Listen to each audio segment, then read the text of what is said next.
So the second one is on a yellow, right? He barges in to Silva, I think it is. Yep. And that's a foul. Yeah. Right? Whistle's blown a second after the foul. The next second is when he kicks the ball. Yeah. Boots it up in the air. He does boot it. Yeah, but you got to imagine at that speed, you've gone barge, whistle, bang.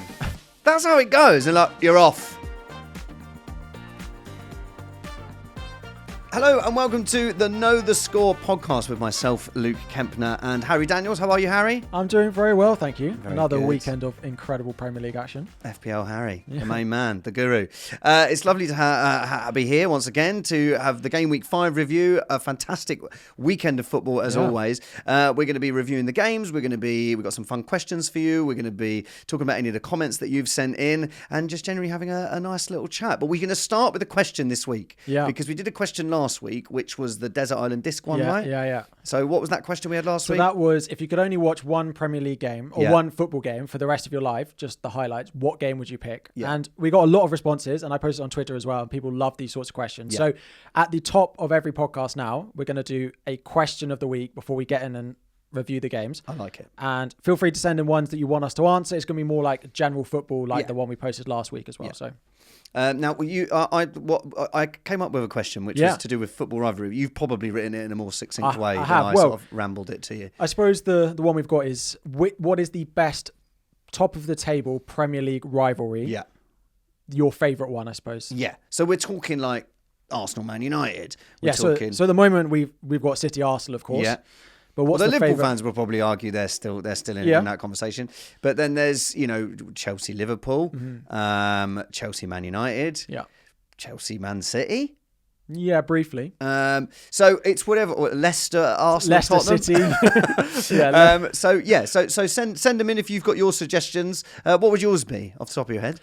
I mean, I don't want to necessarily put Chelsea in it just for the sake of it, but I do look at like the 2008 to 2012 Chelsea versus United rivalries and look at some of those Mourinho teams against Fergie. And I just think like over the course of those years, not just one season, just some of those teams playing against each other were fantastic. And they were also competing for like Champions League as well. So you'd get to the end of... Are you just saying that because Arsenal weren't? Because in my head that that's what I'm going to bring up? Yeah, well, that's surely Arsenal. Well, maybe. Well, mine has to be the Arsenal Man United of the sort of from 98 through to 2005 when Roman Abramovich came and ruined football. So like I think it's got to be those years, but mainly as well because of the needle in the match. That's what I loved, and we'll get there, but that's what I loved about yesterday's game. And that's what made me think of this question. I'm like, this is a rivalry now. Yeah. There's needle, there's stories, there's players coming out after the game going, oh, well, if Arsenal want to play like that, I want to play like that. Yeah. So I love that sort of a bit of fighting on the pitch. I love a bit of fighting. So for me, it's got to be the Fergie Wenger years. Yeah. I think the other one I want to give a shout out to is a recent one, and is Pep versus Klopp. Like I just feel like for 5 or 6 years, that's just so iconic. Seeing the two of them on the touchline, their team scoring 95 plus points season in, season out, and you not necessarily winning the league is just crazy. We didn't have that before. I know.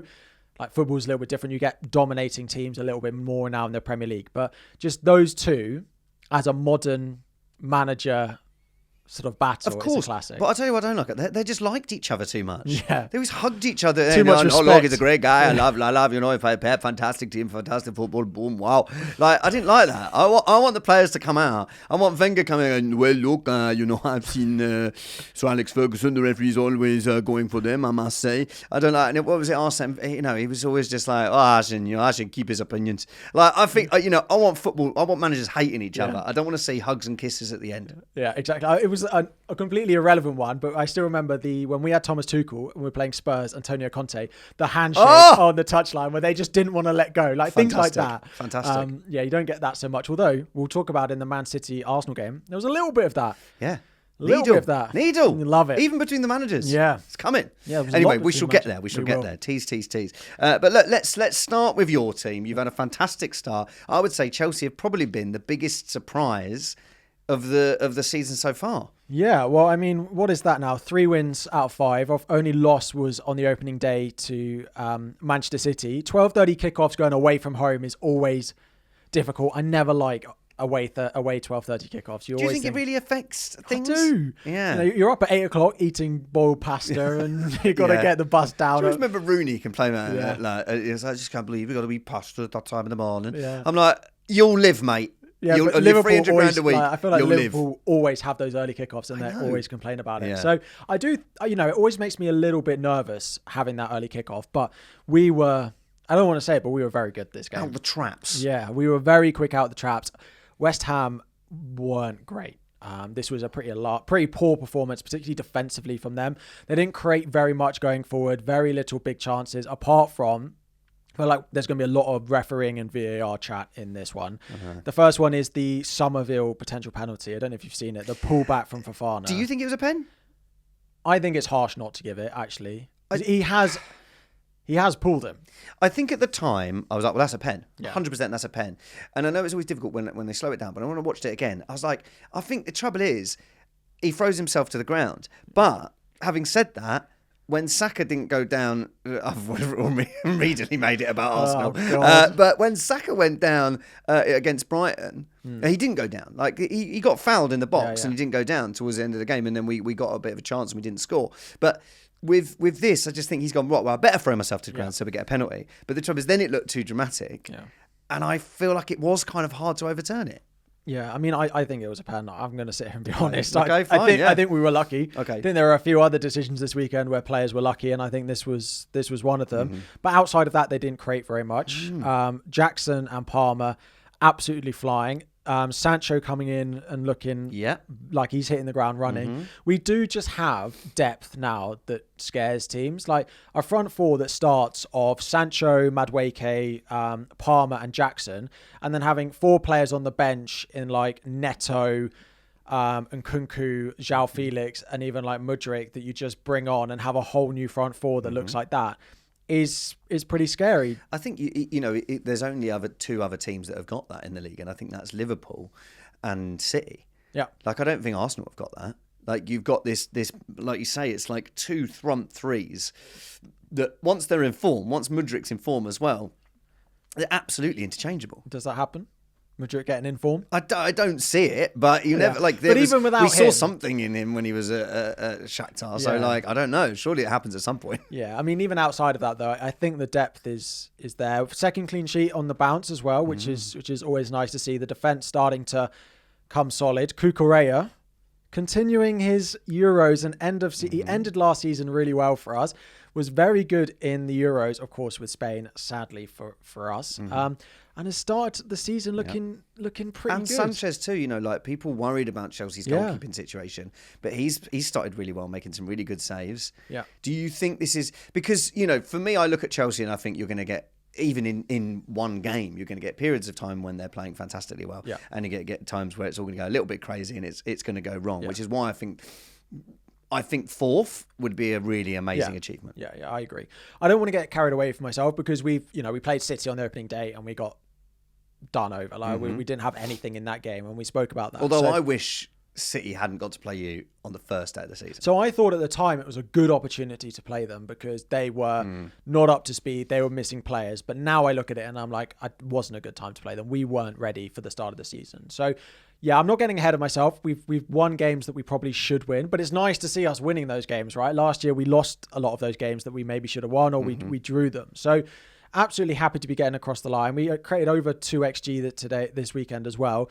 Really nice goal from Cole Palmer. Really nice. The overlapping run as well. Like Jackson running down the middle and Palmer knowing that there's another winger. I think it was Neto on the right wing at the time to go the other side and give him an opportunity. And then the finish, really, really nice from him. Finish. Yeah. On West Ham though, like they're called again and again and again for Moyes to go for his second time. Yeah. And they've sort of got the European equivalent, and it's the signings they've made really good. Yeah, I wouldn't be worried about West Ham going down, but they've had a terrible start to the season. Yeah, they are. I think they are. What they? Yeah, where are they now? 14th with 1 win. Mavropanos and who's the other one? Alvarez looked absolutely dead in the water. Like I think that's a terrible signing. Yeah. But then where's Kilman fitting into all of this? Yeah. Did Kilman play? Yeah, he plays left centre back. So like, when everyone's talking about Wolves going, oh, they lost Kilman, they lost Neto. Well, Neto's not even starting for Chelsea, and Kilman's in a terrible defence. Yeah. So I don't know. I think it's and they took Alvarez off after 35 minutes in this game. That doesn't bode well for your long-term career. He looked like so slow. Yeah. Like players were just running past him, and even like Enzo Fernandez and Caicedo just going past him with ease, which doesn't happen that much. So. Yeah, I still think there was enough in that attack that they would create enough chances, but this was I have to say a pretty one-sided affair. So a good start for Chelsea, yes, and a good win for them. But shall we now move on to one of the 3:00 games, which is Leicester Everton? So this was one of the teams where, both teams that have started pretty badly. Yeah. Everton obviously coming off the back of 2 games where they've gone 2-0 up and then conceded 3. But I thought Everton actually played very well. I thought that Doucouré. Doucouré, I still have to do a bit of a cut there. But Doucouré and Mangala, brilliant. Yeah. And starting to look really compact, very Sean Dyche. Yeah. And I've heard a lot of Everton fans this week, sort of talking about the manager and when I've heard them on, football phone-ins and things like that, I'm like, Sean Dyche is the guy you'd be bringing in to save a team like this. So, and I thought they started really well. I thought, and I'm bad for pronunciation, Ndai. He looked really tasty. Yeah, very good. I feel like Everton have lacked an exciting talent. Like they've got good players, but like Calvert-Lewin and McNeil to me are not exciting footballers. They are good footballers and they will do their jobs very well. He's added that spark, I feel like, to that Everton attack. And you've got Calvert-Lewin, who really is starting to come into form. Like he had a really good effort that was, I think, if he slightly pushes it further to the right of the goalkeeper, that's probably a goal. Yeah. And I just thought Everton don't look like a team that are struggling. And I think that is a really good sign for Everton. True. But they are little fact for you, one of 6 teams in the league without a win. One of 6 teams without a win. I think the first time for 50 plus years. 6 teams. We've had the opening 5 weeks of a season and we are still without 6 teams with a win. Let's cut from this game a second. Tell me, have a little guess of what you think those 6 teams are. I know so Everton are 1. I know 2 of them because that was one of the things I was going to talk about, which was Ipswich and Southampton. Yep, that's 3 of them. West Ham? No. Oh. They've had 1 win. Wolves?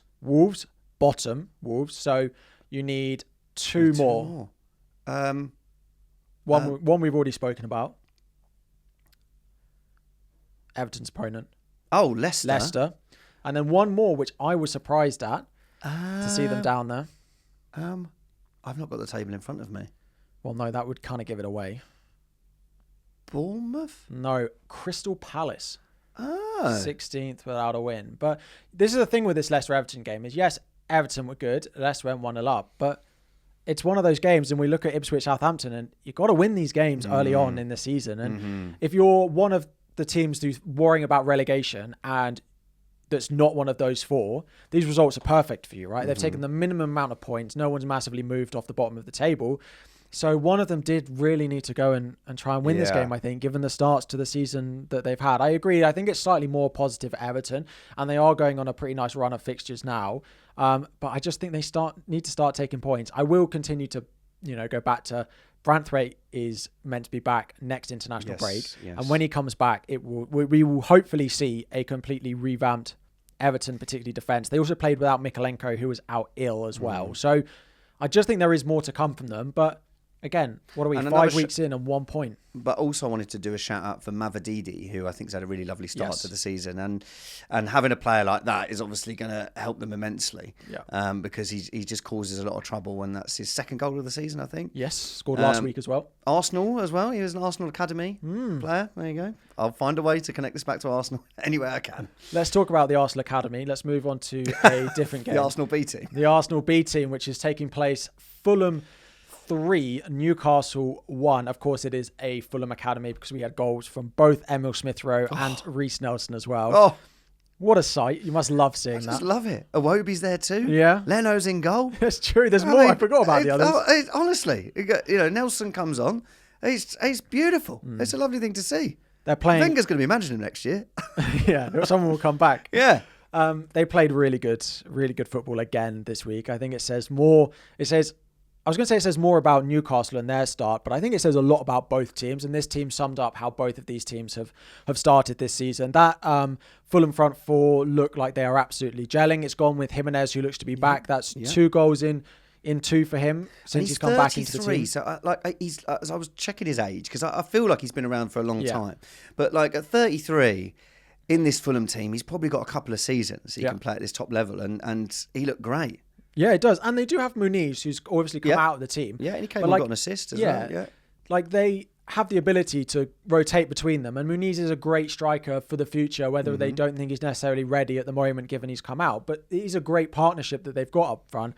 Then they've got Traore, who is chaos on the right wing. Yeah. You've got Iwobi on the left, who just is consistent as anything for them. And then Smith Rowe, who's of course come in and doing what they're doing. We talked about Traore and how he, his final product is one of the things that's often let him down. But I thought this week it was exceptional. Yeah. And the ball in for Jimenez was superb. And I think low-key, people need to give Marco Silva more credit. He's a fantastic manager. How many seasons ago were we saying, well, Fulham are reliant on Mitrovic and without them, they'll struggle?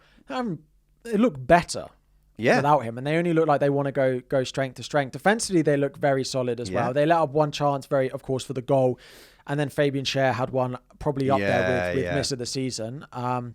But yeah, very impressed by Fulham, very impressed by their attack. Of course, Smith Rowe has fitted straight in and does what he does. Defensively, Andreas Pereira is filling in a slightly different role this year than he's used to. He's playing slightly deeper, but he's done it really well. He's sort of filling in that, like when you see Martin Odegaard play deeper, that sort of passing the ball around. He does it. He's doing it really well. So yeah, a very positive performance from Fulham. They've started really well. On the other hand, I think it's caught up with Newcastle. I think we've spoken about before about how Newcastle's results are better than their performances. We're so used to Newcastle when they were at their best. It's overpowering teams, and pressing high, and players like Bruno Guimaraes, and I just feel like that hasn't been happening as much this season. And then Isak has clearly got about 18 injuries that he's still pushing through to play with. Yeah, so I we'd spoken about before how Newcastle were a bit of a worry, but then they kept getting results. So I was like, well, maybe we need to shut up. But this was a poor performance from them. Yeah, I agree. The other thing which I think needs to be examined is Anthony Gordon's performances so far this season. His attitude during this game was like alarming. Like he didn't look like he wanted to be there. He was so disengaged and just not the usual Anthony Gordon that we're used to seeing. There was obviously links with a move in the summer. Like, I don't know. And we saw it when he was at Everton, right? He wanted that move. He was very vocal about it. And I don't know, like, are we seeing the same thing here where he was like, well, I don't want to be here anymore? I don't really expect to see that. Like, he's obviously spoken out about the England performances in the Euros. He's been quite vocal about that. So he's obviously not one to hide how he's feeling if he feels like he should be getting more opportunities or he should be doing something different. So I'm interested to see how that develops. Maybe it was a 1 week thing. Maybe it's just they'll get back to it. But I think it was quite alarming, the performance we saw from Newcastle. I also think, we've spoken about Newcastle not having any Europe, but they looked knackered. Yeah.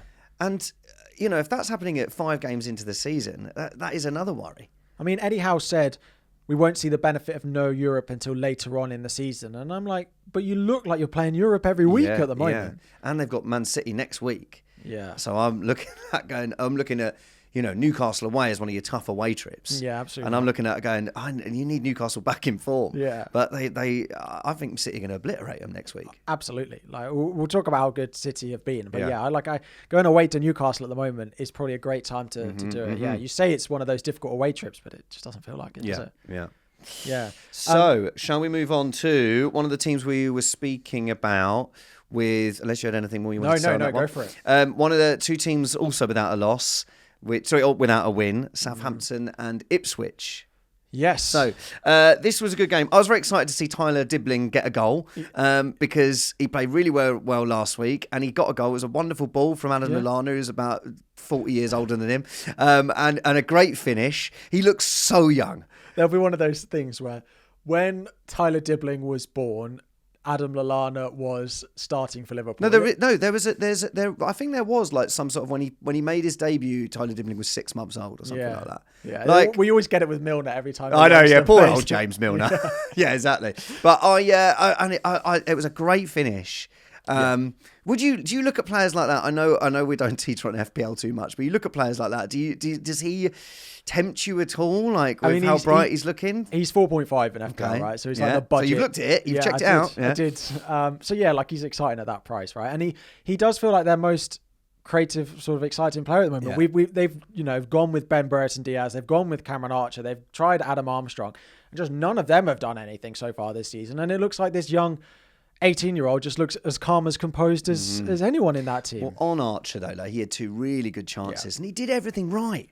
And one of them hit the post. Mm-hmm. So it's like you can't. I always think when players hit the post, like, can you really blame them for that? No. Like, you look at, we'll talk about Darwin Núñez later, but a guy that hit the post so many times. Mm-hmm. But it's like they're millimetres from being goals. Yeah. And we talked about Dominic Calvert-Lewin putting it too close to the keeper. Yeah. So if you want to put it further away the keeper, there's more chance of hitting the post. So I think Archer is surely it going to click into gear. I thought it was a good performance from Southampton. And I'm sure that they're going to be, out of all the teams that without their win yet, Southampton will probably be the most frustrated because they played really well this game and should have come out with a victory. The only thing I'd say on Cameron Archer is he obviously wasn't good enough for Villa because they let him go. And obviously Unai Emery feels like a great judge of talent, obviously didn't like him enough. He then went to Sheffield United last year and didn't do it there. And now he's at Southampton and hasn't done it yet. So I feel like the verdict's still out of whether he can. I think there's talent there, but I'm just a little uncertain of whether it can be enough. Like, is Cameron Archer going to be enough to keep Southampton in the Premier League? I suppose is the question. Not at the moment, and it's why I look at, when Nketiah was on the market, I found a way to bring it back to Arsenal. But when Nketiah was on the market, I was surprised that teams like Southampton weren't looking at him. But then, how long is Armstrong out for? Do you know how long? No, I was on the bench, wasn't he? Oh, was he on the bench? I feel like he's just been dropped. But then it's that the thing. If Russell Martin thinks that Archer is the player that should be there in training, that should be starting, then I always feel like you've got to trust the manager over me. Yeah. but I would tend to. Okay, fair enough. Listen, I also thought Ramsdale had a really good game. Yes. Ramsdale doing Ramsdale things, making really big saves. Amari Hutchinson, who I love him so much, and he looked really tasty again. I think he's going to be a real player to watch over the next 10 years, Amari Hutchinson. But forced a really good save. There was another save from George Hurst as well. So it was a good performance from Ramsdale. But the goal, when I first saw the goal, I thought that is an absolute stunning Ipswich goal from Morsey. Mm-hmm. But it was a massive deflection. So I do feel sorry for Southampton and for Ramsdale. Yeah, it does feel like these two teams are going to be reliant on their keepers. Muric starting for Ipswich, and then Ramsdale in as well. They're going to need to have big seasons if this teams are gonna get enough. I'm still generally more impressed with Ipswich though. This game is a big 3 points lost or 2 points lost for Southampton. Just about to say that, generally I think Ipswich are a better side. Yep. But this is 2 points lost. Like 95th minute when you got to fight for those. I mean, of course, like goals happen at 95th minute, and we'll talk about another one. But they if Southampton have got any chance of staying up, you cannot concede goals like that. No. They played really well. They played really well against Man United for half an hour. So, but in this game, these are the games. If you've got any chance when you're playing one of your other relegation rivals, you've got to win. Yeah, absolutely. I like Russell Martin though. Yeah, he seems like he could be me mate. Yeah. He just seems like a normal geezer, doesn't he? But that's like saying, "Oh, Ramsdale's funny and Maya's a good goalkeeper." More Bance doesn't keep you in the Premier League. Yeah, but like I like seeing managers in the Premier League that you go, "Hey, could be." They seem like a normal bloke. Yeah, true. So I think they're going to be disappointed. We expected a bounce back from one team this weekend, and boy did we get it. Liverpool 3, Bournemouth 0. Yeah. They could have gone 1-0 down early on. Bournemouth goal ruled out for offside, but generally Liverpool did look pretty good going forward. I do think the 3-0 scoreline flatters them a little bit though. Bournemouth were good again, I thought, created enough chances defensively. As a Chelsea fan, to see Kepa being beat by a screamer just brings back such like PTSD. But he wasn't just beaten by a screamer, because I actually thought the first goal was his mistake. He'd made some good saves, and he's still. I don't know if it still hangs over him living up to being the most expensive goalkeeper. Like, he's on loan from Chelsea, right? Yes. Yeah, and I just think. He started off. He made some good saves, but then the first goal, he just completely misjudges it, and comes out and doesn't make a decision at all, and gives Diaz quite an easy finish in the end. Yeah. Well, I mean, Chelsea fans, he's known, right, for being beaten by screamers because his arms are really short. Are they? He's quite small as a goalkeeper. Oh, right. So he often gets beaten by screamers, and it's like, oh, like, look how good that goal is. Like, he got nowhere near it. And then you look at it and it's like, oh, well, actually, like a normal 6'5" goalkeeper would probably save that. The big one I remember is Tielemans scored against us in the FA Cup final from like 30 yards for Leicester. And it's like, oh, what a screamer. And then you look at it and there's Kepa just like half of the goal. He's got little arms. I didn't know that. Yeah. One thing you need as a keeper. Yeah, is being tall, which is why we've decided to keep the other I bet he's the same height as Raya, though. Maybe. Raya doesn't look tall. No. Deceiving. Yeah. But yeah, Liverpool were good. Of course, we saw a slight change in lineup. Darwin Núñez finally got his start. We can stop the Darwin Núñez bashing that we He looked almost in tears when he scored that goal. Yeah. So he was wiping his eyes. Yeah. And I wondered if he was in tears. You think, like, I don't know with Darwin, like, and I don't know of any footballers who are looking online, but I would suggest they don't. Because if Darwin's been looking online for the last year... Well, maybe he's been looking on it since the start of the season and thought, oh dear. But it's his first goal. I don't know. It just seemed a bit... People really don't think I'm very good. No. And then it was a cracking goal. Cracking goal. Yeah. And I was watching it as an FPL manager with Salah captain going, pass. And then it was what a goal. Yeah. Diaz, though, has been... Listen, he was doing well towards the end of last season, but he has started on absolute fire. And when you look at Gakpo, who had a fantastic Euros, and you'd have thought, oh, maybe he's going to start ahead of Diaz. Yeah. But Diaz seems to have taken that as red rag to a bull. Yeah, exactly. Their front four look, really good. We saw Chiesa on for the first time as well. Chiesa coming on. And you just think, sorry to interrupt, but Chiesa came on, you're like, oh yeah, this time Chiesa. Yeah. Yeah. Like they've got, that's what I was talking about with, same with Chelsea. Like, that, I think it's Diaz and Salah. Yeah. And then it could be Jota, could be Gakpo, could be Chiesa. And Liverpool, I know we're bad against Nottingham Forest, but they've bounced back with really good performances against Milan. Really good performance here. I think they surely are going to push Arsenal, Man City all the way. Yes. I want to see them. They've got you in 3 weeks or something. Yeah. I want to even, slightly, around that. Like, I want to see that. And then I feel like we can pass judgment, right? Because they are beating teams that you would expect them to, but they are playing very well. Like Trent, first assist of the season, looks really good still. Yeah. Gravenberch, we seem to be discovering a new defensive midfielder. Yeah. Is looking so good for them. But then I also think that he was given, what Bournemouth let Gravenberch do was dictate the game. Yeah. And I hope better teams, this is sort of on the point you're making, better teams are not going to just go, oh yeah, one of your best ball playing midfielders, just do what you like. Like, you can't do that. Yeah, well, when he comes up against a midfield of Rice, Odegaard and one more, or he comes up against a midfield of Kevin De Bruyne, Rodri, and one more. Like, is it going to be quite as straightforward? So that's, I feel like, let's wait and pass judgment. But even against Milan midweek, he is finding what Liverpool hoped he would find. Very, very impressed with him. And very impressed with that Liverpool front three. Do we know how long Alisson is out for? No, so apparently it's a hamstring. He often gets injuries. Yeah. I feel like it's quite rare for keepers to get injuries, but Alisson is one that does. Luckily, they have a very good backup in Kelleher. Yeah. Of course, filled in quite a lot last season. There was rumours of a move away, but I think they obviously didn't necessarily want to have no backup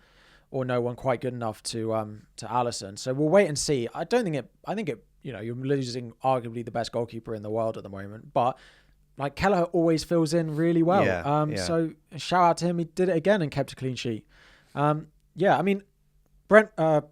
we spoke about. We spoke about them last week. We've been impressed with them so far this season. I still think they'll continue to create chances. I think they'll continue to score goals. And if Kepa is a good enough goalkeeper for them, and I think they will be absolutely fine despite just one win so far this season. And also, I really rate Andoni. Yeah. So I'm going to say that every week, but Bournemouth will be absolutely fine. But it's the Evan Nielsen needs to, when you lose the goals of Solanke, we've also said this before, but this is the worry when you bring in players from abroad, they've got to find their feet in the Premier League, and when Bournemouth are so reliant on him getting their goals, that's going to be the worry if he doesn't click into gear. Yeah. Talking of Dominic Solanke, got his first Spurs goal. Yeah. This weekend, 3-1, went 1-0 down to Brian and Bumo. 2 goals in the first. What a goal!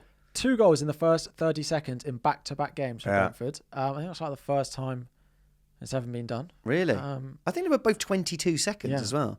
Crazy what a goal. start. What a goal that was. Yeah, what a finish. He is, again, like, without Visa and without Tony at the moment, well, without Tony long term, but without Visa for the injury at the moment, they are very reliant on him. But he just seems like he's going to step up. And if he was English and had a different name, he'd be 70, 80 million at the moment, probably. So, very impressed with him. But this was a very strong performance from Spurs, I would say, is the headline.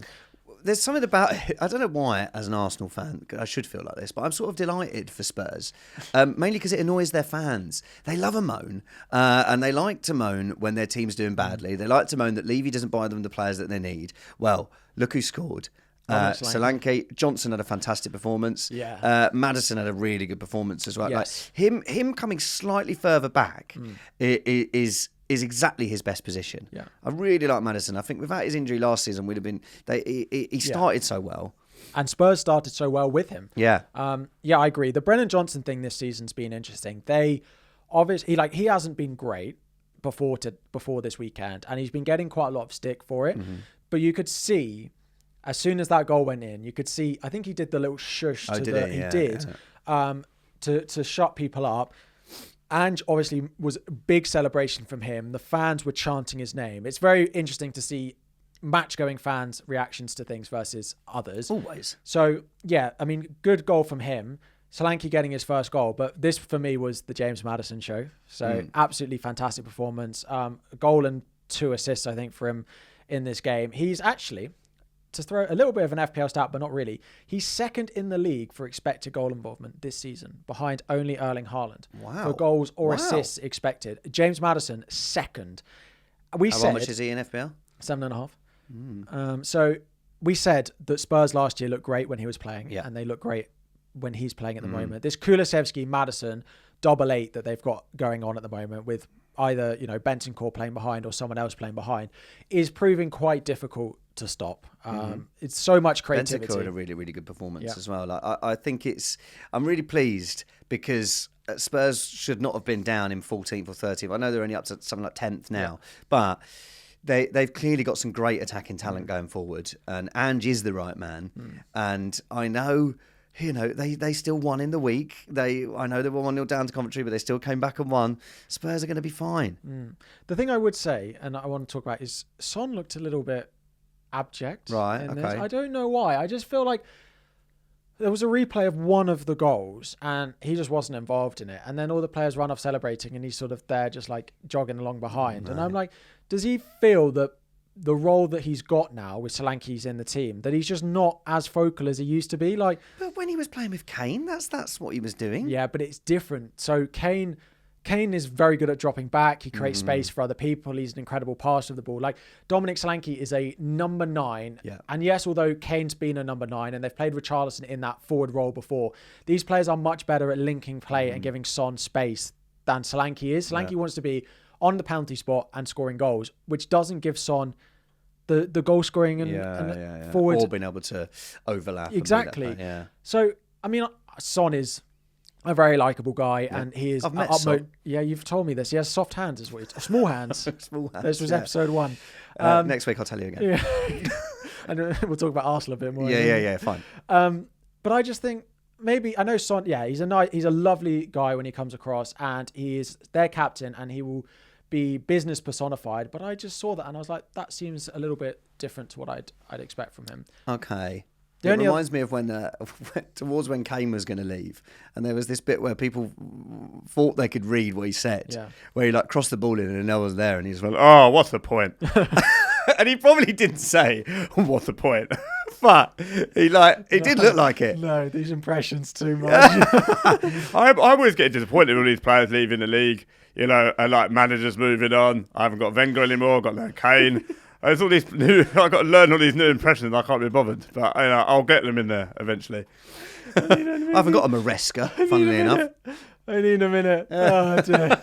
The other thing we have to talk about is the Vicario handball. Yeah. Right. So some people are saying, the ball might not have been over the line. It might, like, as long as part of the ball is above the line. I'm like, the ball was out. And he clearly makes an effort to go and swipe it back. And there was nothing. And so apparently, they think that it's because it wasn't a clear goal scoring, denying of a clear Did he get goal a booking for it? I don't think. No, it wasn't given. And I think it was they said it wasn't a denial of a clear goal scoring opportunity. Also, if that was Arsenal, he's getting sent off. I'm telling you. Put him for kicking the ball away. Probably. Yeah. But apparently that's what it was. That there were enough Spurs players around that they didn't know that the Southampton player, that the Brentford player would have got it. So they couldn't decide it was a clear goal scoring opportunity. So the VAR can't intervene. Well, it should have been a booking then. I mean, it should have been. I don't understand. Yeah. In that situation, there was a Brentford player right there. Yes, he might not have got it and scored, but like he's just swiped it. I just think you can't start going defending goalkeepers for handling the ball outside the box. Yeah. Like that is a sending off. It always has been. Yeah. I think it's a brain fart from him. Yeah. It's like Yeah. you know. Yeah. And there was another time he was caught in possession as well. And Mbeumo had a shot which was blocked. So, I mean, it's a great performance from Spurs, but that wasn't Vicario's brightest game, I would say. Yes, but I think I do think he's a very good keeper. I think he's up there with one of the best in the league. He's going to learn. I don't know his age, but he looks young. Yep. So I think it was a good performance from Spurs. When they went down in the first 22 seconds, I heard him all go, "Oh, that's it, I ain't watching," from Spurs fans. But they came back, all signings over the last couple of years. Mate, what a performance. Yeah, mate. Love it. Those are the 3 o'clock games. Before we move to the evening games and the Sunday games, again, we want to add a little bit of a... Have we talked Villa? Yeah, we did. We talked about them right off the... I don't think we've done Villa yet, have we? No, we haven't. So Villa Wolves. Yeah. Villa are having a fantastic start. How did I forget them? I watched this game as well. Emery was furious with the first 50 minutes. Even in his interview, he said it was shit. Yeah. So, and he made changes, and he won them that game of football. Mm-hmm. They made 4 subs between the halftime and the 65th minute, and they went and scored 3 goals after that. They started slowly. Diego Carlos got first start at centre-back and gave the ball away, and Cunha with a great goal, to be fair. Really nice finish, and again, he's one that's going to need to score 10-plus goals for Wolves this season. But Villa were great for the final 40 minutes and created more than enough chances to go and win that game. Ollie Watkins has found his shooting boots and, of course, put it in the back of the net. John Duran cannot seem to stop scoring off the bench. Only Erling Haaland has a better minutes per goal ratio than Duran so far this season. And then Morgan Rogers, again. I mean, I look at it because I got points from him in my FPL team this weekend, but he just looks so good. Yeah. He looks so good. 2 assists. Yeah. So it was a slow start. Wolves could have been 2-0 up. Aït-Nouri had a very good chance, 1-0 up, that if he'd have scored, the game would have looked very different. But Villa won in the Champions League convincingly. They've won again here convincingly. Only loss so far this season out of all of their games is against you lot. So again, very impressive. We've said that it feels like Aston Villa and Newcastle were put in the same camp for the start of the season. Maybe there was slow games in the first few games. Villa have got better and continued their winning games with good performances, whereas Newcastle have continued with less good performances and the results have caught up with them. And I just think Emery is a fantastic manager. Yeah. I think for Emery, unfortunately, he came and did the same as Moyes did at Man United, and he followed Wenger at Arsenal. Yeah. And, you were doomed to fail. Yeah. And also his English wasn't great, and all of that stuff it just built this storyline of this guy that isn't quite up to the job. Yeah. But he is unbelievable. And you could see how angry he was with that before. I've never seen him like that. Fuming walking down the tunnel, but made the changes and it absolutely worked. But John McGinn went off injured, which I wonder will affect Villa going forward. We talked as well about how their squad's light. Yeah, their squad is light, and they're in the Champions League. And yes, they had a good performance, but they were playing young boys of Bern, and they're going to have a lot more difficult games to come. Yeah. But they did win that. They had a great start. They have a great start, and I shouldn't be down on them. Could only play what's in front of you, and they beat them, 3-0 first Champions League game, and going away in your first Champions League game to a club like that, although footballing wise you would expect to win, an atmosphere like that is always daunting. So good win for them there. And then again, it was Unai Emery's 4 changes just changed the game, and they went and won it. And went with Duran and Watkins, which they have spoken about doing, and I wonder if we will see more of that late on in games if they're chasing them. they just love to score goals between them, and Ezri Konsa coming in with the last one as well. So yeah, it was a very strong second half performance from Aston Villa, and a good start for Wolves. Wolves, every week I say, well, they're not winning. Mm-hmm. They're now bottom of the table. Yep. And you go, well, they'll be fine. They'll be fine. They'll get enough points. And I go, yeah, they probably will, but they're going to need to start picking them up. They are. They've had a tough start. But haven't they got Liverpool next as well? Got Liverpool and City in the next 3, and then it gets easier. Okay. Well, I think after then then they'll have to start judging. But then you might be, to be fair, they're only 2 points adrift now. But if they don't win any of the next 3, then they could be gonna have to. There's gonna be a period where they're gonna have to perform, and they'll still be in a relegation. They'll be fine. Yeah, I think they probably will be every week. I think they probably will be. But the longer it goes on, of course, the more alarming it gets. Yeah. Now, before we move on to evening games and Sunday games. What else were we going to talk about? So, we want to have a little bit of a topic of the week again. Let's do a plug. Yeah, plug. Should we plug? Yeah, we didn't do that at the beginning. I'll write it in the notes for next week. Right, we need to get you all to like and subscribe this video. Yeah. Follow the podcast. 5-star review if you're on podcast as well. Write a review. And also, we really like the comments. Yeah. They don't have to be positive. Like, I am an actor and my ego does need positive comments. But, we like all the constructive stuff as well. It really helps. We're finding our feet with it as well. Yeah, let us know what you think of the games. And also, we've got hot topic questions. So what we're going to have every week, as I said at the beginning, hot topic question of general football. Yep. We're going to have something that's relevant to the weekend, which is what we're about to do now. We're going to have predictions competition, which you can all join at the end as well. You'll need to be here most weeks, and especially this week if you want to get entered into that prediction competition when we go through it at the end. So like and subscribe. Again, it is appreciated with starting this. We're having a lot of fun to it, but we do appreciate it. And 5-star review as well if you're on podcast. Yes, please. It takes you 2 seconds, but it really helps us. Exactly. Tickle that algorithm, guys. Come on. Exactly. So, what is the hot topic?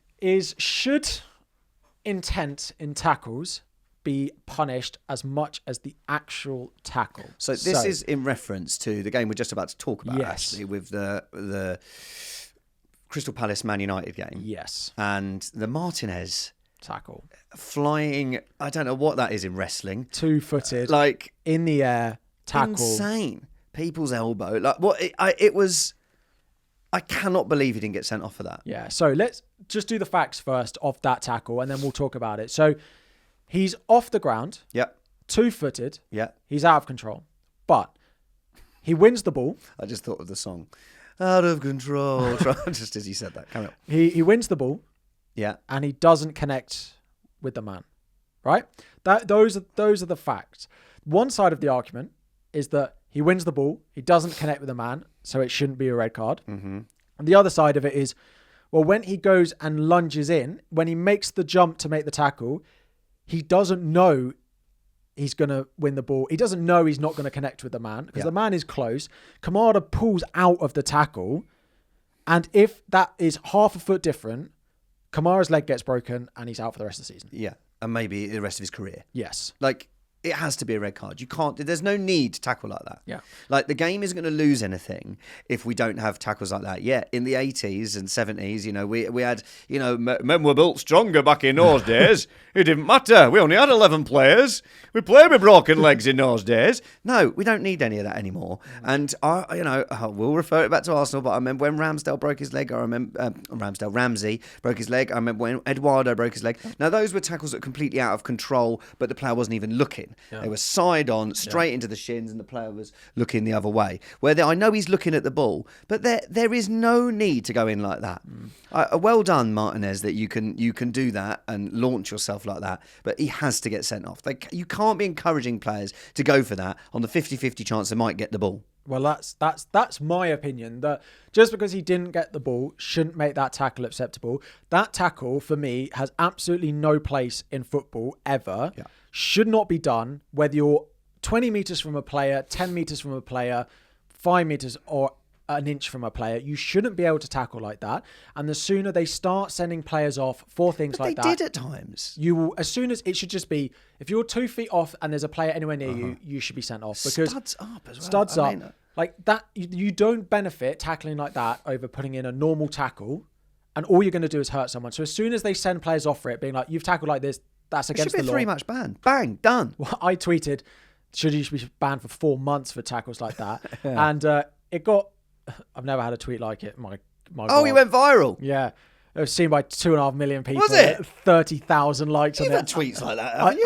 I was like, oh, and the issue is that went to like football Twitter, which is very different to like FPL Twitter.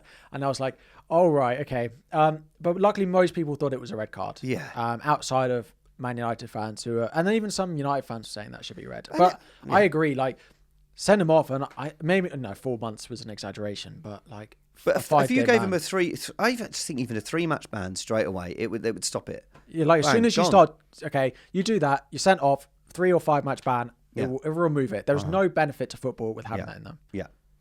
Outside of that, let's talk about this game of football. Crystal Palace 0, Manchester United 0. Man United missed 5 big chances. They had 15 shots. Henderson made 7 saves, and Manchester United are top of the league for big chances missed so far this season. Well, I thought the biggest shock with it was that he dropped Rashford. Like, he'd been really big in Rashford up. We've been looking for Rashford, even as England fans as well, to see him rediscover the form where when Rashford is on top form, he looks as good as anyone in Europe. Yeah. Like, he really does. And he always seems to do it against Arsenal. I will make this about Arsenal at one point. But I was really surprised he dropped him. And not dropped him, but replaced him with Garnacho, who then actually missed a couple of really good chances, hit the bar. We said it last week, though. They have Rashford, Ahmad, and Garnacho all playing really well. They've got to make a decision. And, they've got Europa League during this midweek as well. So maybe there was one eye on that. But it does feel strange that just after Rashford has scored twice in 2 games, that's when you decide not to play him. And he was bigging him up in his press conferences. Yeah. He makes some odd decisions, Ten Hag. He really does. I thought, in a week where we've seen incredible double saves from Raya in the Champions League, Onana's double save is better than Raya's. Yeah. Like, the first save's fantastic. The second save, that bravery of keepers to just go in. You've got to be a lunatic to be a keeper. Oh, you do. You do have to be a lunatic. You actually do. To put yourself in that. You're basically going, my head might get booted, but I'm going to, like... It makes me flinch just thinking about it. But a fantastic from Onana. But it was also good. And Nketiah had another good game as well, and was unlucky not to score. I think it was interesting. Glasner took off Mateta and Wharton. Which is very strange. Who was playing with an injury, with Wharton. Yeah. But then they immediately looked better. Yeah, they did. So I think Ten Hag's going to be pretty furious with that result. Well, this is what I was saying. Like, because of Ten Hag's performances in the league over the past couple of seasons, people will be quick to judge and look at him. But, when they're missing the more big chances than anyone in the league, like, at what point is that just not his fault? Yeah, and like, Ten Hag is putting them on the pitch and built a system to create enough chances. Like, they just got to finish them eventually. Yeah. I'm surprised how deep Xerxes is playing as well. Like, I thought he was going to be, when Højlund... I do think they need Højlund back. He got like 15 minutes at the end, so I think that will make a difference. Yeah. And you're right. I think, what was it? There's this famous Pep Guardiola quote where it's just like, I get you to the final third, the rest is up to you. Yeah. And it is. It's true. Yeah. So I suspect he will be incredibly frustrated with that. Palace, so no win. And Eze had a really good chance. You look at this, it's one of those, you see this cut still image of it, and you're like, he's got the whole goal to aim at. Yeah. How has he not scored it? Henderson, of course, ex-Man United player. When you play against your old club, players just find a whole nother gear, don't they? He's a great shot stopper. Yeah, he turned it on more than he's done all season against his old club. He had a point to prove, didn't he? But yeah, he was really good. 2 goalkeepers kept it 0-0 when there probably should have been goals in this game. I was gutted for Eze, even though I haven't got him in my team. But I think he thought it was in. Yeah, I thought it was in, and as you say, the whole goal to aim at. But I've been pleased with the Nketiah start in all the games that he's played. He scored for them in the week, and I think he's made a good impact. Yeah. I chatted to a Palace fan on the train the other day, and he was like, "Every Arsenal player we get from you, is crap. We had that. Let's not talk about Rob Holding, mate. He can't even get a game." And he was like, it's just going to be the same with Nketiah. We've overpaid for him, but I really don't. I think Nketiah is, although he hasn't scored a league goal, I think, in a year. So, yes, I would like to see him start scoring. Yeah. I like him. I think it'll be good. Yeah. I think it'll come good eventually. Man United, Spurs and Villa up next for them. We'll talk about them with the predictions, but those are 2 games which I feel like we will see as a test for United, right? Let's see. I think that Spurs Man United is going to be a really good game. Yeah. I agree. 2 crazy teams. That's going to be fun. Yeah, absolutely.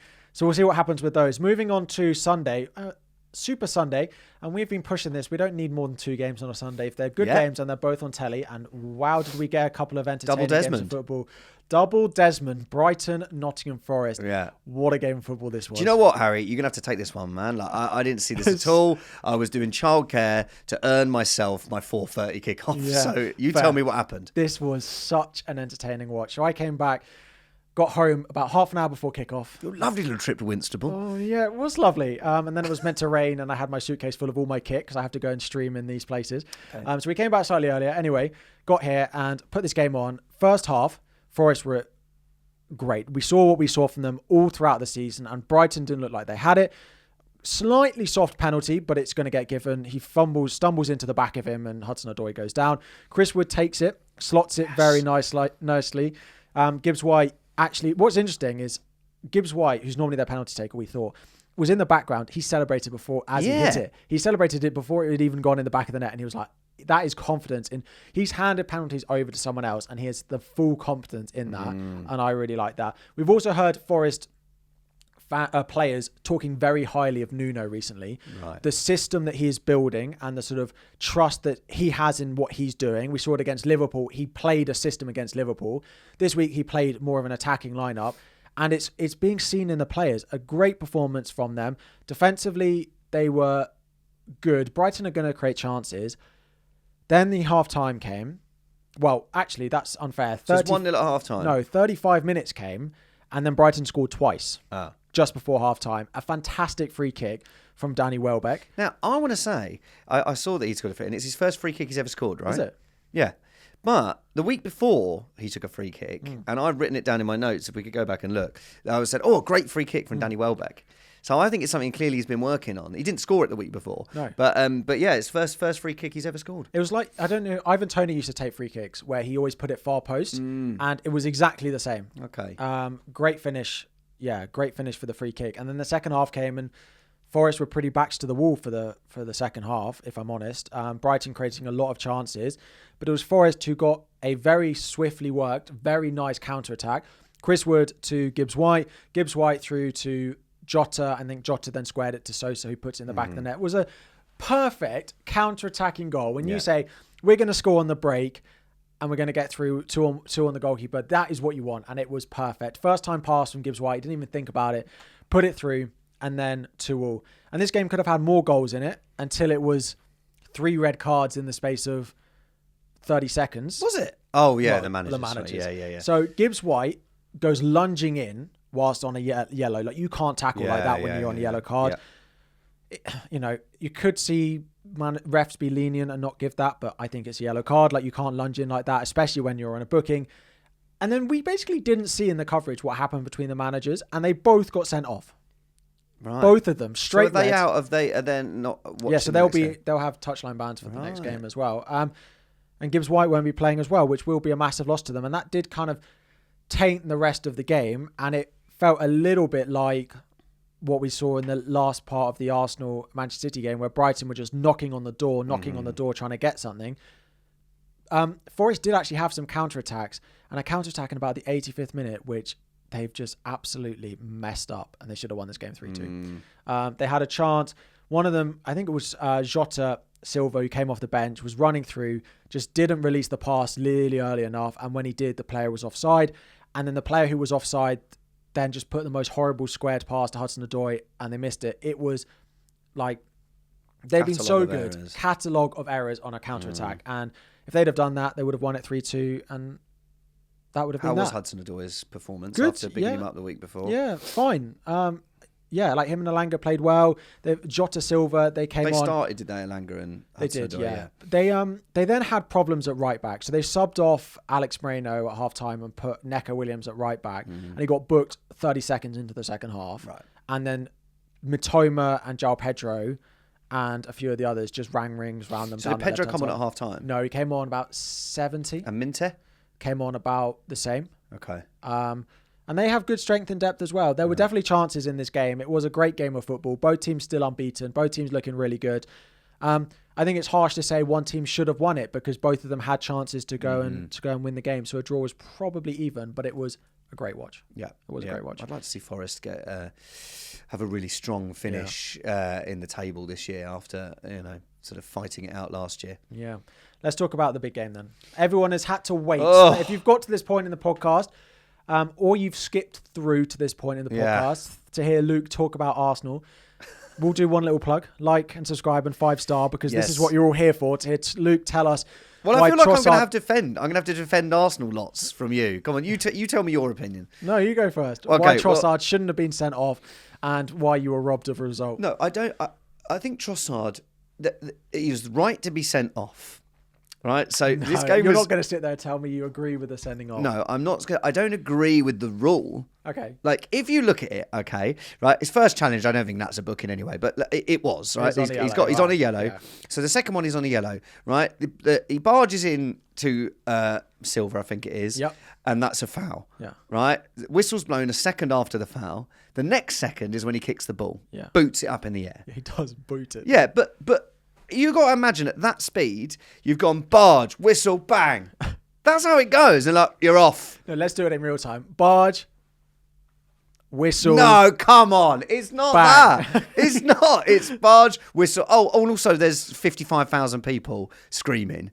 Like, Trossard's been doing that for 15 years. That's how he's been, his whole life is if you barge into someone, then you do that, you kick the ball out the way. It's only this season they've come up and said, right, we're really clamping down on this. We're going to have no more. Yeah. I don't want to see any more kicking the ball away. It's the yellow straight away. Yeah. But also we want to protect the game. We want to make sure every game is a spectacle. And then he sends a player off and it ruins the game. Yeah, I mean, I know that I know it's letter of the law, and I know that it's the law, and I think this one was a sending off. I don't think the Declan Rice one was a sending off. Yeah, I think there's a difference, right? He boots the ball away. He does boot, and so part of what the fourth official said is he's kicked it away with excessive force. Yeah. He has launched it. Fine, I'm not denying that it's a second yellow. Yeah. I just think it's stupid that we're at this point now. Why do we try to break the game? Yeah. There's no need for that to be a sending off. No one's going to be going, oh, why did he get a second yellow for that? Yeah. It's just no need. He's just, you could probably say he's a bit stupid when it's 3 weeks before when the same thing happened to us. Yeah. But I mean, how quick it happens. How much time has he got to go, oh, I've been a foul. Oh, I'm on a yellow. Look. Yeah. To be fair, that's how quick it is. I thought it was booked for the foul. Did you? Because the barge, he's got no eyes on the ball. I knew it straight away. So I thought it, and then I saw it, and I was like, oh, maybe it's for the foul because he has no eyes on the ball and just goes straight into the back of Bernardo Silva. But it is for the boot away. Outside of that, the first half of this game was like chaotic. So Haaland, 30 seconds into the game, Havertz runs into Rodri. Yeah, I love that. Completely unnecessary. Needle. Completely unnecessary, but then Rodri goes down holding his face. Yeah, which was also unnecessary. Yeah, also unnecessary. Then Haaland goes and scores. Yeah. Bad defending. Calafiori a little bit out of his depth there. And it makes the barge at the beginning look a little bit stupid because you're now 1-0 down. Yeah. But then Rodri goes and gets injured, which will have a massive impact on the title race depending how long that is out for. Then, does Gabriel score your first goal? No, Calafiori scores from 30 yards. An absolute worldie. Absolute worldie. Then Gabriel has a massive chance which he puts over the bar. Well, before we get to that, so the the Arsenal goal... oh yeah. So there's. Oh, hang on. So they blow the whistle for a free kick. He talks to the captain, which is Kyle Walker, and then he turns around, Michael Oliver, blows the whistle to say, "Yeah, you can play on," and Kyle Walker isn't back in position. Yeah, I'm going to be honest. Yeah, that shouldn't have stood. Yeah, I agree. But no, he shouldn't have blown the whistle until. Yes, given he's blown the whistle, it is what it is. You can't rule it out. But he shouldn't have blown the whistle. No, he should have waited until Kyle Walker got. Yeah. At least, if you're going to bring the captain over, and they've said Pep Guardiola came and said, "Oh well, we're never going to have the captain go and over speaking to the ref then." Yeah, if that's going to be the case. Pep, I've never seen Pep angry like that. Oh, he's fuming. Yeah, I mean, Kyle Walker does complain a little bit, like he's looking back at the ref. Like if that happens, you've got to get on with it. But I agree, like you shouldn't have let him play. I just think it you've got to wait. If you've paused the game for a free kick, you've got to let everyone get back in position. And I think you can't have players going, oh, well, I was over chatting to the ref, so you can't have a quick restart. So there's obviously that issue, but I don't think that's what happened here. So I don't think it should have stood either, but it did, so bothered. And then Gabriel, and what a goal! What a goal. On his debut. Yeah. on his debut What a against the finish. best team in the world. When they are, they are absolutely buzzing. And he's curling away rocking. from the keeper. He's gorgeous. It's great. I loved every bit about that. Yeah. Wonderful. And then he hugged the manager. You don't see players go and hug Arteta very often. No.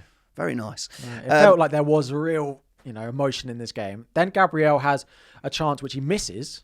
Yeah. And you think, all right, well... He really should have scored that. He should have scored scored that. Yeah. And then they go, well, you can't let him do that again. So they change who's going to mark him. So it was Doku. And they put Kyle Walker on him. Yeah. And Kyle Walker spent a whole minute before the corner was taken, prodding Gabriel. Poking him, just going like this all the time. And then completely loses Gabriel. Because he's too tight to him. If you stay tight to Gabriel, he'll get round you. But it's not like... You've got a set-piece coach and you do a different thing every time. It is a carbon copy. They had the men at the back post, Gabriel on his own. It was a carbon copy. They should have known what was coming, but Gabriel is impossible to stop. He's unbelievable. Is that 16 goals I think he scored? I might be 17. So that's 17 But now. I think, and I think it's like 30-odd set-piece goals that we... And, Nicholas Jova, who's the set-piece coach who was at Man City, complained that he wasn't allowed to do everything he wanted to do there. I mean, he's our best signing, Nicholas Jova. And Gabriel's really starting to remind me of Vincent Kompany as well. That kind of he's so dominating in the box. Like even say Kyle Walker had stayed next to him, he's still getting it. Eating them alive. He's unbelievable. And for all of Saliba's calmness and precision passing, Gabriel is just...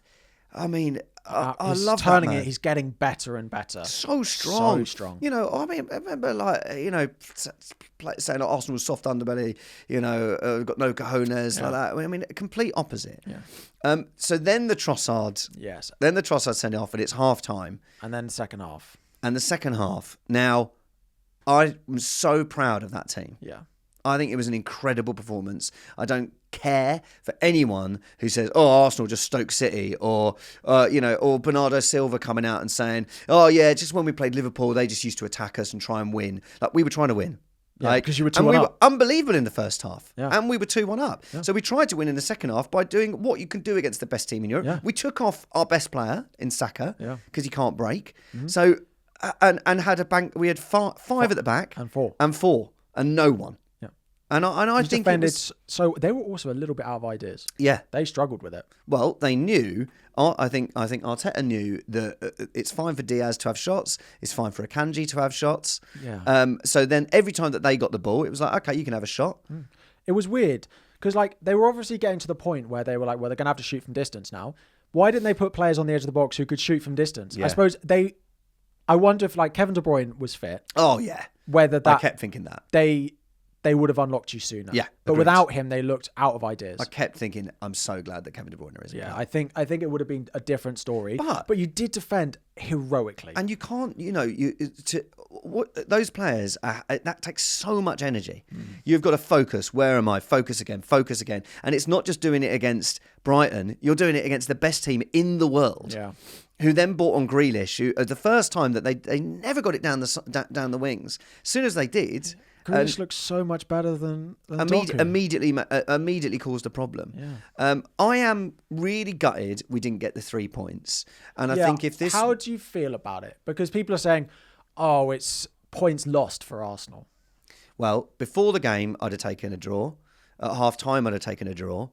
At 86 minutes, I wouldn't have taken a draw. Yeah. So that's where I was at. But I think, with the week we've had and the week Man City have had, right, where we've gone away to our biggest rivals. Away to Spurs isn't a massive game for every single team, but for us, it is, that's not one of our hardest away trips. Wow. Then we go to Atalanta on Thursday, a day later than Man City, who played at home. Yeah. And then we've got to go away to Man City without Odegaard as well. And then Ben White gets injured. Yeah. So... I think to be disappointed that you got a point is mad. Yeah. And I think if it was the end of April, I'd be saying, oh my God, I can't believe it. Yeah. I'd be crying. But now, I think we've had a great start to the season. We've got through Villa away, Spurs away, and now Man City away. I think it's a great result. Yeah. I mean, it's one of those, I wanted you to win it.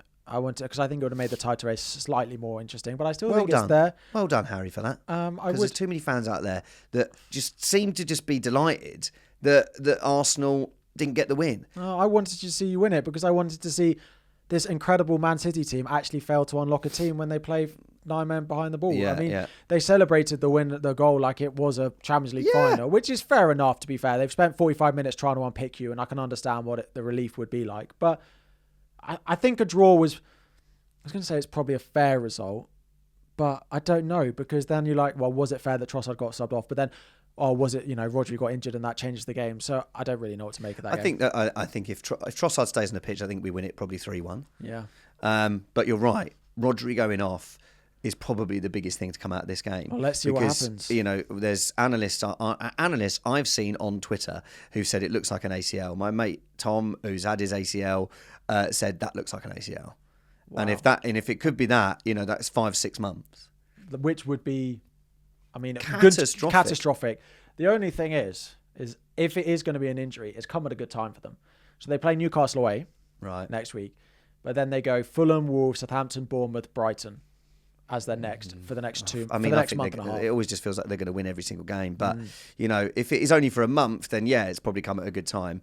But if it's 5 or 6 months, then last year they lost. Their record they always put on screens with and without Rodri, and it is just 9. But then they started this season without Rodri and were playing phenomenally well. And they'll just go, right, well, we've got to win every game 5-2. But now Kovacic has to play Prem Champions League, and he's too old to do that. And De Bruyne was out this week. Yeah.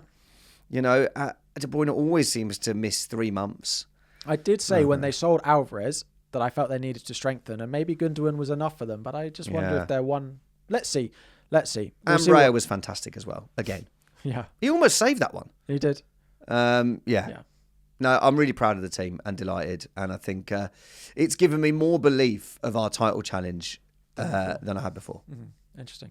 Well, those are all the 10 games. We need to talk a little bit very quickly about our FPL weeks. We both had good weeks. You're actually still beating me, though. You got 73 this week. Yeah.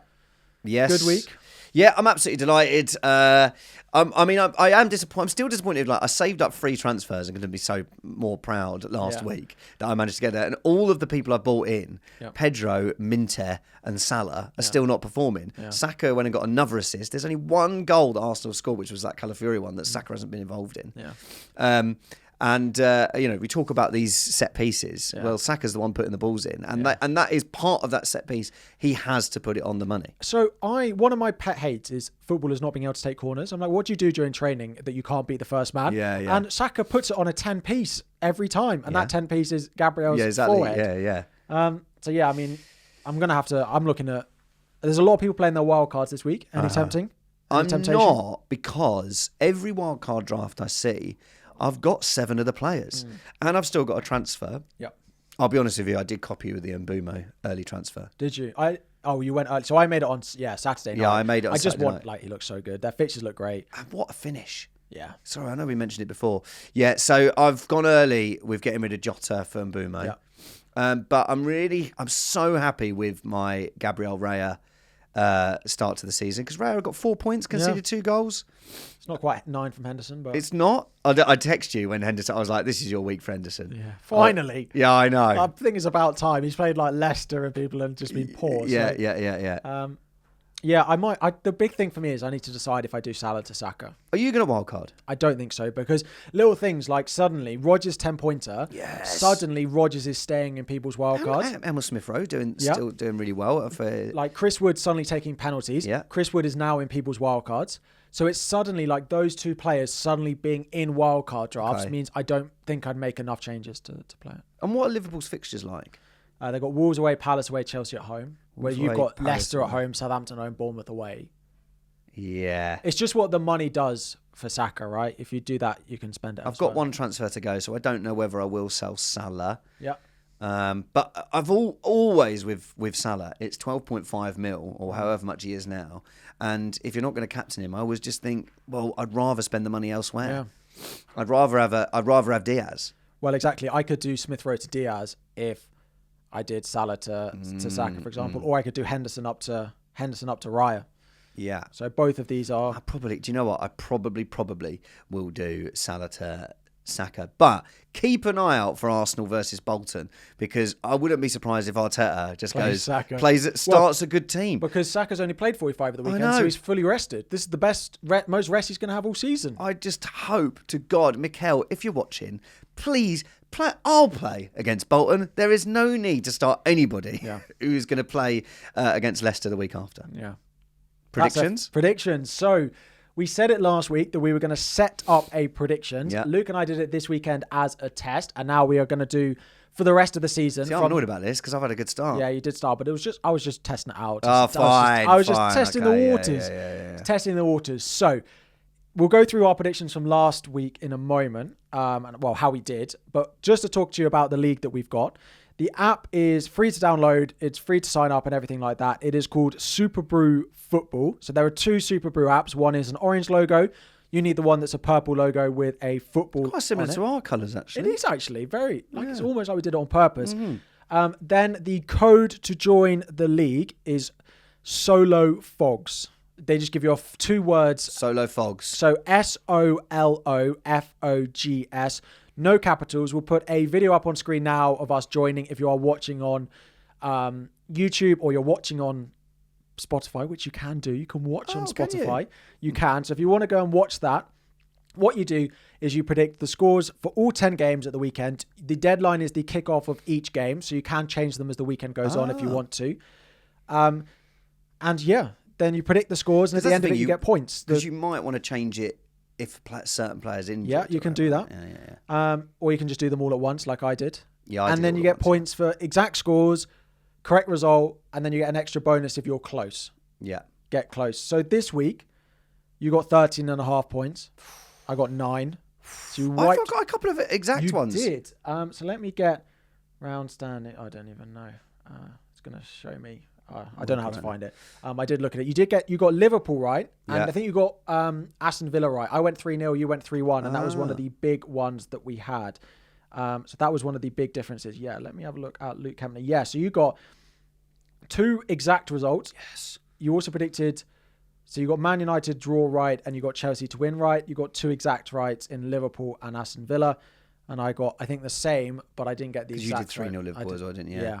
Yeah. Well, join up and then see if you can beat us. Yeah. And we might have a little prize at the end of the season for anyone who wins. Absolutely. So get in it. And you do need to do it every week, of course, because it will be total points over the course of the season. So if you're in early and you're watching this week, you have a better chance of winning. Code SOLOFOGS, SOLOFOGS. Super Brew Football. It is a purple app with a little football on it. If you have any issues joining, send one of us a message. Get your mates involved as well. Yeah. Get your mates to join in. It's good for the WhatsApp group. Yeah. It's great. It is a great app, completely free, stuff like that. So let's have a look at our predictions for the weekend, subject to change, of course. Yes. But let's have a look. First off is the 12:30 kickoff. Newcastle at home to Manchester City. Okay, I'm just going to get the fixtures up here. Yeah, I'll go first with this one. You go first. Newcastle at home to Manchester City. I think this will be 3-1 to Manchester City. I think this will be a comfortable win, but I think Newcastle will get a goal at some point. So what did you say? 3-1 to City. Yeah. Okay. Okay, we have to alternate who goes first because I get influenced by what you say. You can go first. But I think... you can go the same. Yeah, I'm going to say 4-1. Oh, we're going to get an extra. The trouble is with this, though, we need to remember, so then we put it... Put what we say here into the app. Yeah, that's true. Let's try and remember. Okay. 4, we could watch it back. Yeah. 4-1, Man City. Right, Arsenal, Leicester. I think Arsenal will win this 3-0. I think you'll go 2-0. Okay. A clean sheet, but 2 goals. Brentford, West Ham. I'm going to go 2-0 again.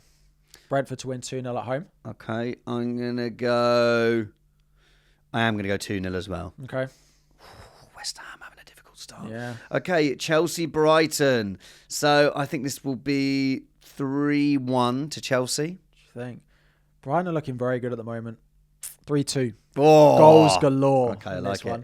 Everton, Crystal Palace. This is a bottom of the table clash if ever I've seen one. I'm going to go for a Desmond 2-2. I think Everton are going to win this, and I think they're going to win it 2-1. Wow. Mm-hmm. That was the last thing I was going to predict. Really? No, man. I'm seeing green shoots for Everton. So, Nottingham Forest, Fulham. Another good game, this. I'm going to go for... Oh, this will be a good one. I think I'm going to go for a 2-2. Do you think? Yeah. Forest without Gibbs White as well. Forest without a manager as well. Yeah. I think might have seen a little upset on the cards. My fiance is not going to be happy. The Rain family, if you're listening, you might want to click off now. I'm going to go for a 2-1 Fulham win. 2-1 Fulham win. Next up. Wolves, Liverpool. This is going to be comfortable. I'm going to go 4-1 Liverpool. Goals I'm going to go 3-0 Liverpool. Maybe I shouldn't do Salah to Saka. Yeah. Based on my predictions. Yeah. Maybe. Salah Maybe to I need Diaz. Luis Diaz. Yes, so then we move on to the Sunday games, so the 2 o'clock one. Another week of just 2 games on a Sunday. Is this what they're doing every week now? They listened last week, actually. They sent us a DM saying that we heard what you said, Right, nice. and now we've got 2 games on a Sunday, always televised. Send us a DM, but they didn't send us any money. Right, Ipswich, Aston Villa. I think you're first, aren't you? Oh, yeah. What did you say for Liverpool? 3-0. Okay. I just don't think they're going to concede. Yeah, fine. Yeah. Ipswich, Aston Villa, I think this will be 3-1. 2-0. Clean sheet for Aston Villa on the road, I reckon. They've not kept that many, but I'm going to go with that. Manchester United Spurs, big Super Sunday game. I'm going to go for somehow Man United to pull this out of the bag. 2-1 Manchester United. 3-0. Whoa, in for a crazy game. Stick that in your pipe. Yeah. And finally, the Monday night football. I love a bit of Monday night Yes. football. What a way to start the week when you get there and there's football to watch on a Monday. We'll be doing this before the Monday game as well. We will. We can add our prediction then. Yeah. Bournemouth, Southampton, you're first. Okay, I think this will be a 2-0 win for Bournemouth. Yeah, I think I might go the same. Evan Nilsson, Yeah. first goal. He's going to get it. Yeah. And then one of their centre-backs. Yeah. Zabarnyi. Probably. Yeah. And that's it. Listen, we've been babbling on for about an hour and 15 minutes now. Yeah. So lovely to see you. Yeah, lovely. Good chat. And Thank you for everyone who has watched as far as this. yeah, thank you very much. I hope you enjoyed the football. I hope you enjoyed our discussion. Let me know what you thought we got wrong. Make sure you join the predictions. Let us know about your FPL teams as well. Leave in the comments, as we said, the hot topics that you want us, general footballing things that you want us to discuss in future episodes as well. Like and subscribe. 5-star review. Yeah. Know the score. Yeah. Episode 3. We're in the groove now. Yeah. I'm loving it. Game week 5. And yeah, we'll be back next Monday. We will be back next Monday after more rounds of chaotic football. Thank you all very much. Enjoy your weeks, and we'll see you soon. See you later, mate.